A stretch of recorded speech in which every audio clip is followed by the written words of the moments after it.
pemirsa, apa kabar Anda? Selamat pagi, Anda menyaksikan Selamat Pagi Indonesia. Hari ini ada saya, Valencia Melvinsi. Dan saya Jason Sambo, pemirsa. Tentu kami hadirkan beragam informasi untuk Anda. Kalau memulai hari kan harusnya dengan yang baik-baik, dengan semangat. Tapi justru lagi ada yang cekcok, ada yang ribut-ribut antara warga sama pemerintahnya. Oke, saya mau ajak Anda pemirsa, kita akan lihat langsung.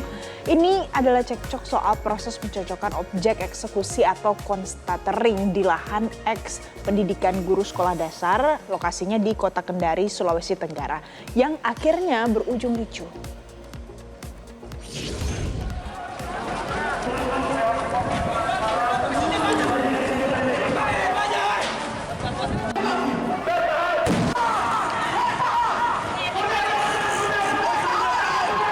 Jadi pemirsa, kenapa kejadian ini bisa terjadi? Karena ini adalah protes dari warga yang menolak eksekusi lahan Pemprov Sultra hingga aparat kepolisian kemudian harus menembakkan gas air mata dan membuat massa pada saat itu berhamburan untuk menyelamatkan diri.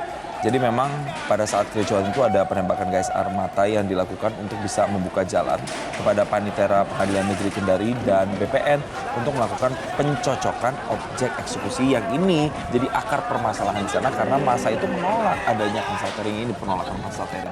Oke, Jason. Dan karena ada penolakan seperti ini, maka sampai ujungnya ricuh seperti yang Anda lihat di layar kaca saat ini pemirsa.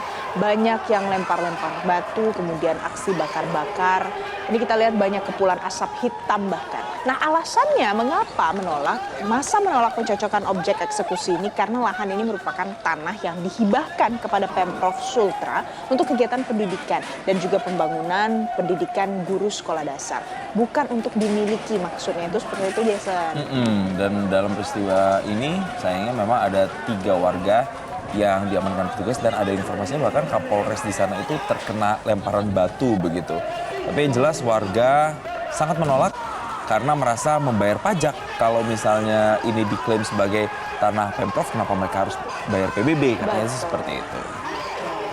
Nah, itu pemirsa yang pertama soal hot topic yang terjadi kericuhan ini. Selanjutnya saya mau ajak Anda kita lihat lagi.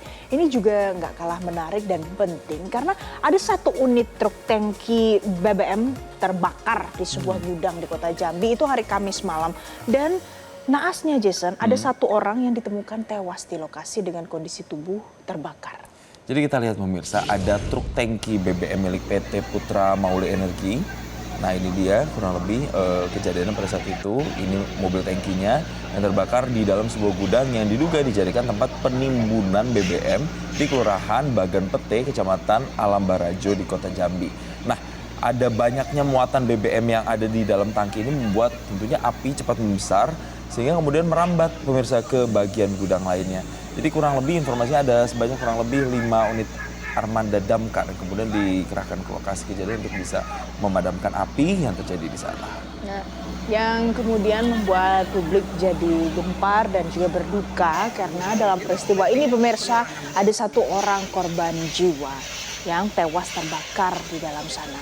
Kemudian pihak kepolisian saat ini masih mendalami sebenarnya apa penyebab dari kebakaran ini. Jadi kita lihat ini adalah penanganan tanggap darurat yang langsung dilakukan oleh damkar di sana. Kondisinya malam hari pemirsa dan ada 5 unit mobil damkar yang diterjunkan ke sana. Tapi memang ini ada satu orang tewas yang mungkin sudah tidak bisa terselamatkan lagi ya Jason. Betul, tapi juga harus dievaluasi itu tuh ternyata diduga ada penimbunan BBM tuh di sana ya. Ini yang kemudian bisa harus diselidiki lebih lanjut. Next, Jason, ada apa? Ini berikutnya soal korupsi-korupsi lagi ya. Kayaknya tiap hari ada aja nih berita-berita korupsi. Ini kita lihat ya pemirsa. Jadi KPK menyerahkan uang rampasan kasus rasuah investasi fiktif. Nominalnya fantastis 883 miliar rupiah ke PT Taspen Persero.